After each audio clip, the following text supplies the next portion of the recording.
I am now 53 years removed from Vietnam, and it wasn't 53, it was yesterday.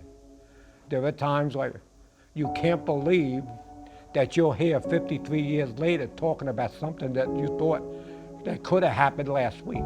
The average American, I don't think, understands what went on.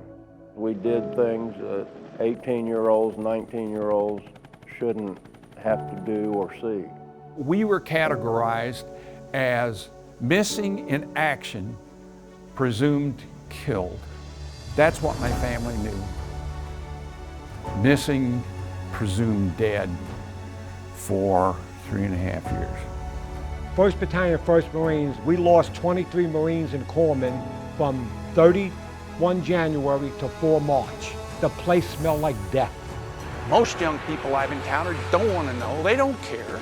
Most older people don't want to know, they don't care.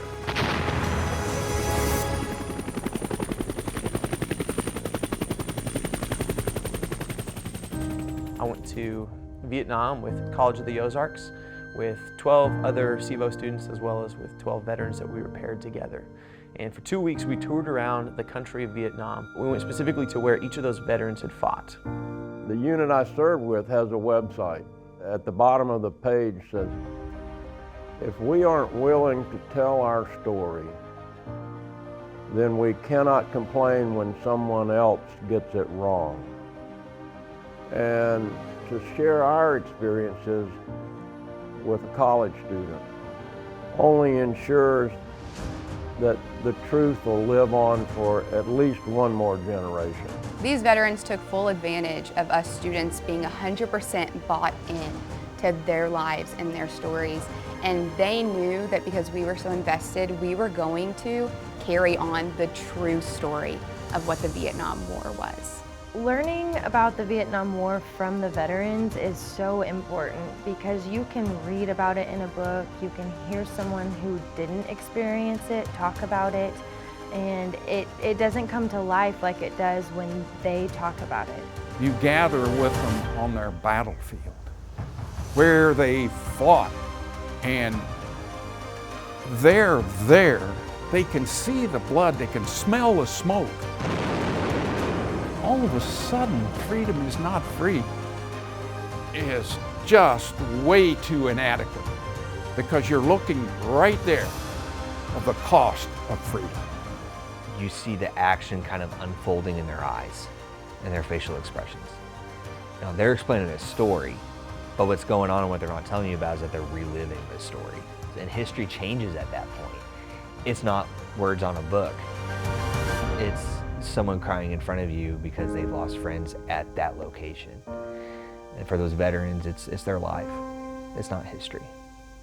I think going back to Vietnam with us was a really great experience for them to have someone who really cared to learn about what they did there and the sacrifice they made. I had a bond created by young men and women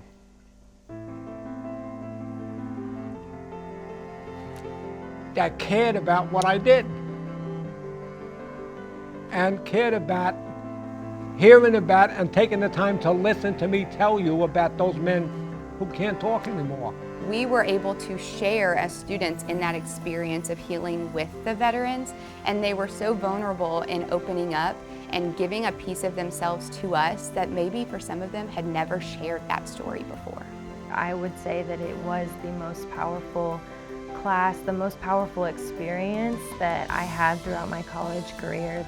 The lesson that I learned from these veterans and from this trip is that freedom isn't free. And so my duty now, because I've experienced this trip, is to help open other people's eyes to it, to the sacrifice that goes into leaving your family and sacrificing your life, your mental state, your comfort, your freedom for someone else's. World War II, the greatest generation, those soldiers that fought in that, there's not a lot of them left. And those are stories that we'll never get back. And we need to make sure that we don't do this to our Vietnam veterans, that we don't let their stories die.